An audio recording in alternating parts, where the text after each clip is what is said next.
Ribbon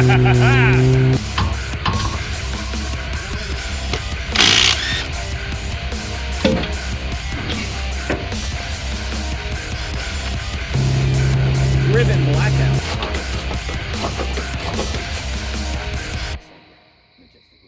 Alright, welcome. Huh? Told you to be careful up there. Okay. Welcome back to Shade Tree Hot Rods. Today we're going to be working on rattlesnake, but not at first, okay? The 12A that's in this car, not so good. It's just, we're going to assume it doesn't run, right? So, but we need it to run.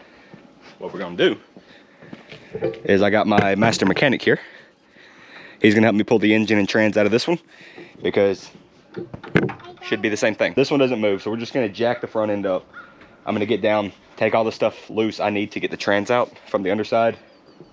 Get the stuff in the car, get the transmission completely undone. Then we'll start working on getting the engine out, yank the engine, and then we got to do the same thing to the other side, and we're going to try to swap some stuff over, like the AC compressor on Rattlesnake, because we're pretty sure it works. Yeah. So, yeah. Daddy. What's up? I want to help it, Daddy. You're gonna be helping me. You're my master mechanic. So. Daddy, I want to help. I want to help it also. Let's do that. Hey, press it. Hey, press it, Daddy. I'm supporting the car. What? Yep. Can you go back over by your bike for a second? Yeah. Thank you. So we're pretty much just getting it that high so I can crawl under there, get the drive shaft and the transmission out, or undone. Hey, Daddy. Shake test. Good. All right, so when you're taking the drive shaft bolts out of a rear-wheel drive manual vehicle, I mean, I'm sure it's the same for auto. Anyways, so if you were in neutral, this thing would free spin. Your drive shaft would free spin. However, if you put it in gear, you can get on one. Well, I've already broken that one loose. I'll show you another one. And you can break her loose just like that. We're lucky because this one's pretty easy. And what you do is you get all the ones that you can off. What you do, jump up, pop it in neutral, you spin it around. Simple. If you have the car all the way off the ground, then well, actually, it's the same process if the car's off the ground. Okay, well, I lied. That advice I was giving you is only if the car's out of the air. I didn't think about the fact I'm trying to spin the rear wheels while that's the only thing on the ground. So, yeah. If your car is if the rear of your car is in the air, you can do the neutral first gear, dealy bob, but this thing isn't gonna spin no matter what, so I'm gonna go get a socket for these. Don't be afraid to tackle things from a different perspective. Sometimes that's what you need. Put our old nut back on the threads so that we don't mess up our threads by mushrooming them. Okay.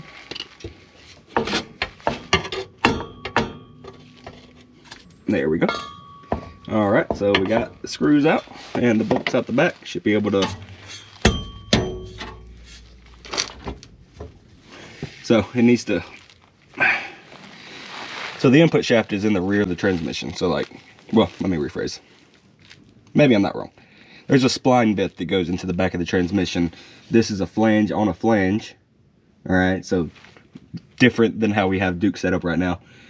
This is how it traditionally is, so movement from the rear end can be played with the splines that are in the transmission. Now, this one's probably just like seized on there because it's old, so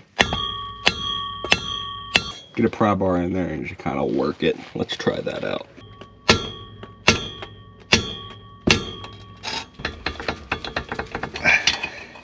Let loose, you dirty cow. Just like that. And then pull and the drive shaft removed. First try, every time. There's your transl. It's coming out of it. How well you can see it. There it is. Coming out of the rear. So we're just gonna let that drain for a little bit. Got the trans mounts bolts to take out, which just gotta figure out which way I want to take it out. There's like, it looks like there's 3 ways I can take this thing apart. And then looks pretty simple. Motor mount here. The other side. Motor mount right there. And then hoses and wires, you know, just what it is. Which, once I get the transmission unbolted and everything to where I think I can just pull it out, we're gonna let the car back down.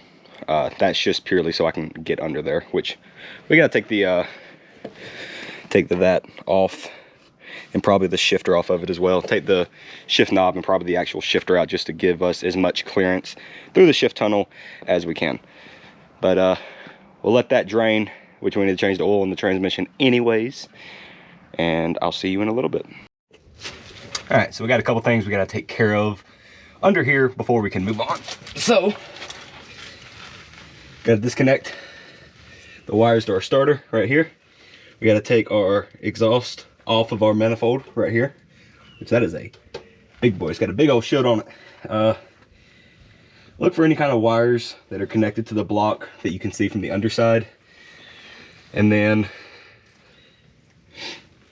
I'm trying to decide how I want to do the trans. I may just take these two big bolts out right here. I don't know if you can see them, and just let the whole thing drop and then just pull it out. I don't know. I haven't really decided that yet, but we got a reverse lockout that we got to take off up here. Reverse something. Take this reverse switch out. Take these two wires off.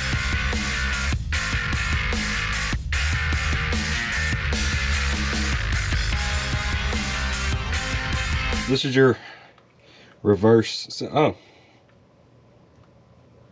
Well, this one's no good anymore. I mean, I can resolder it, but. Oh, there's a bullet connector right here. I could have just taken that off. Anyways, I couldn't have showed you this if I did. There's this itty bitty little washer that's right here that will come off. You need to keep up with that, or else your car won't go in reverse, and you're gonna be sitting there trying to figure out why it won't go in reverse. However, because that came off, I'm just gonna put this back on, because that's the easiest way to keep up with it, is by putting it back. We'll hold up on these trans bolts, because I'll probably do those last. I'm pretty sure once I take these out, it's just gonna, which, I mean, it's what we want eventually, but I gotta get all this other stuff up here taken off. So, let's go up top.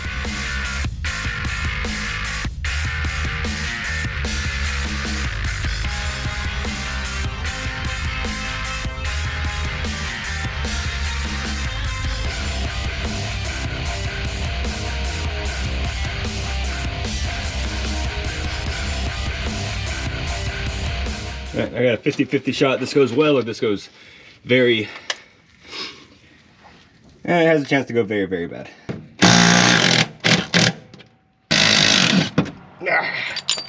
She's heavy.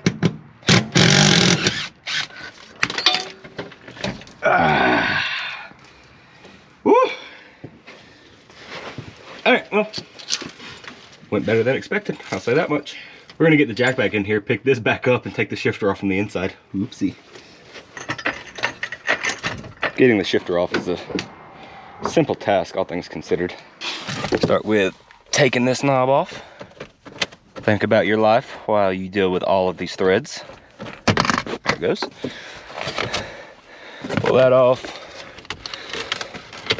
This is usually screwed in with those 4 holes, but you'd have to take this off, but I don't have to. Then we got 2 10mm. Grab our 10, we need an extension. Whenever I go to put this back in, would be an opportune time to put a short shifter in, because this is all it is.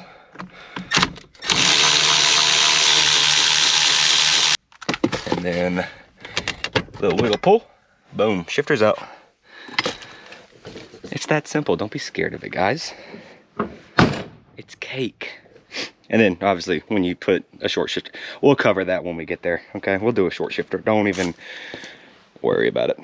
Cherry picker, grab, well, take the 2 of those off, shouldn't be that bad. Cherry picker, snatch, that's the plan. Okay, well, we had a bit of an oopsie poopsie. You can tell that the rear end is no longer on my jack stands of 4x4s. It rocked backwards. I put the front wheels wrong and it rolled because the drive shaft's out, and so the rear end is just spinning free because, well, I also didn't pull the e-brake because I don't know if it's hooked up or not, but it's neither here nor there. It fell. The rears are down there and I can't get underneath the rear diff, so I'm not worried about it right now anyways. Right now, I'm just worried about getting the engine out. So The other problem is, that's as far as this goes to reach that, which is not very groovy. But on the bright side, I got some new chain. Where's my chain? 1,800 pound rated, right? A good chain right there. It's a new day. I took the bumper off to give myself, I don't know, an extra 4 inches of push forward. Hook up to our chain, see if we can make that stay somehow, and then take off the motor mounts, and the thing should come out.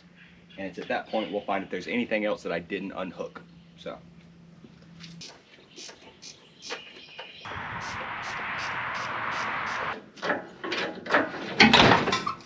There's actually only one thing I forgot to disconnect, and it looks like it's, I'm gonna call it a ground. We're gonna take it off real fast. Okay. Alright, so here's the deal. This transmission does not really have anything holding it on besides one bolt. We thought it was just missing the 2 up top. It looks like it's missing all except for one. So if I take that bolt off, the transmission comes out. I mean, it wouldn't be the worst thing in the world. I guess I can lower this down and take the trans off, or I can cut it. Probably what I'm gonna do. I didn't want to cut it because I was trying to figure out if this wire was to the body or for the engine, because this engine's going to be used, but the wire is part of the car, and this car is probably going to be getting a whole nother wiring system at some point, so it's not really a big deal. And I was just debating that. All right, let's keep pulling.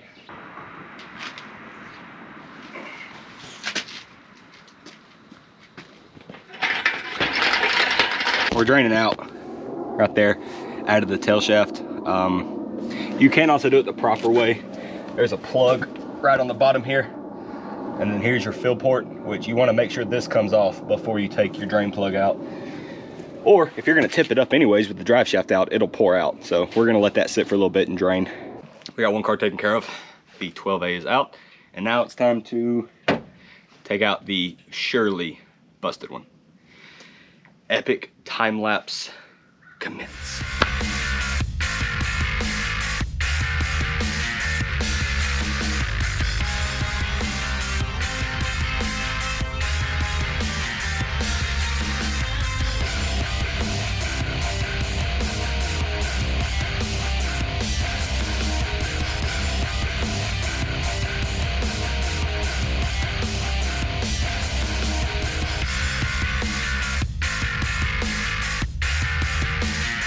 I hope you can see it. This right here is the drain plug I was talking about earlier. And we're gonna take this out, try to ring this here. This is gonna be all your transmission oil. Because it is a manual, it's gonna have actual oil, not just fluid. And it's gonna smell something fierce. So we're gonna let that drain out for a little bit. And then we'll work on the drive shaft. This one has a lot of extra shielding under here, which is nice. While this is draining, I'm gonna soak down the manifold bolts, connecting the, the cat and everything to the manifold, the exhaust manifold. That way I can break it off to give myself as much clearance when I'm pulling the engine. And I've also got to pull this shield, I think. That way the transmission can come without the rest of the stuff. But it's nice to know there's a lot of heat shielding down here. I'll have to try my best to keep up with it so I can, try to keep this car pretty manageable.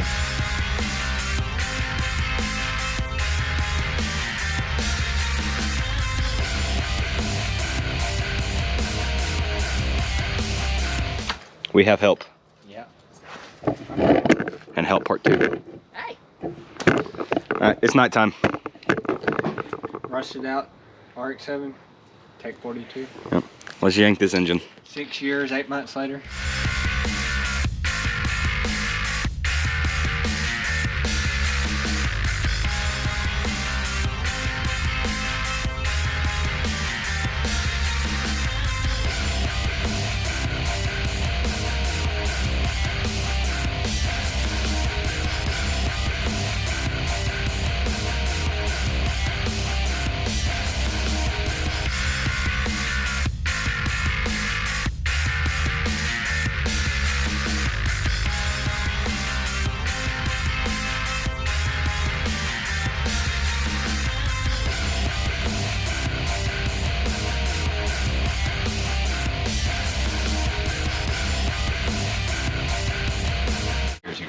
We got it. It's out. It was just that easy, wasn't it, guys? Oh yeah. It takes like 10 minutes, tops. Yeah. To them. 10 minutes of sped up hyperlapse footage. Welcome to crackhead mode. All right, we got it out. We're gonna take 5 because we deserve it. And I gotta change battery in the camera. That was not fun. That was really quick for you guys because it was hyperlapse. It was not very quick for us. That ended up being like an hour and a half escapade. We really thought it was gonna be faster than that. But that's okay. Turns out more means longer pull. Yeah. So Supreme, we'd already, in one of the previous videos, we took 90% of the stuff on top of the engine off, so it does not look like this. So it was a lot easier. I did that one by myself. I really didn't want to do all this by myself. That's why I kind of just stopped. Anyways, the engines are out. We have a big storm actually heading our way tomorrow, so we're just gonna take everything, shove it inside.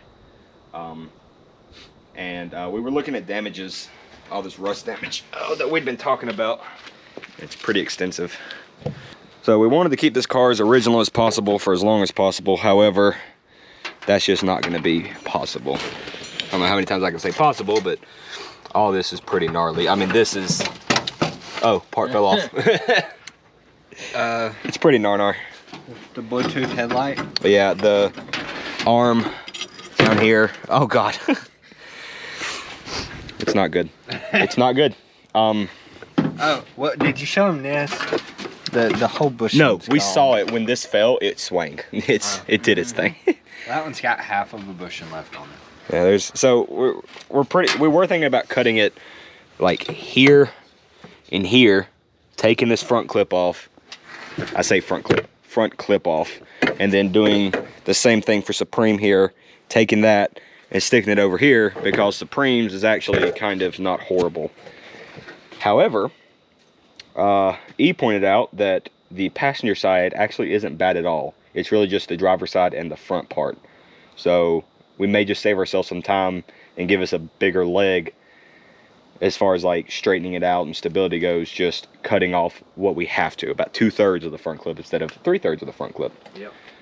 So I think that's where we're going to end this episode today. We got started on this, and that's what we needed. This is going to be a long road. We had some comments asking what we're going to do to this thing, and it's going to be staying 12A. We're eventually going to build it, but right now my wife just wants it to drive. She wants to relive it because it was her great-grandmother's. So we're going to do what we can to make that happen. In order to do that, we have to do everything to the car. So literally touch everything. Every single nut and bolt on this car is going to be fiddled with. So there's a lot of content coming your guys' way. So be sure to subscribe if you want to keep up with it. There's no telling how long this is going to take. We're going to shoot for less than 5 years, but I don't make any promises. But until our next upload, we have been Shade Tree Hot Rods, and we'll see you later. Into the darkness.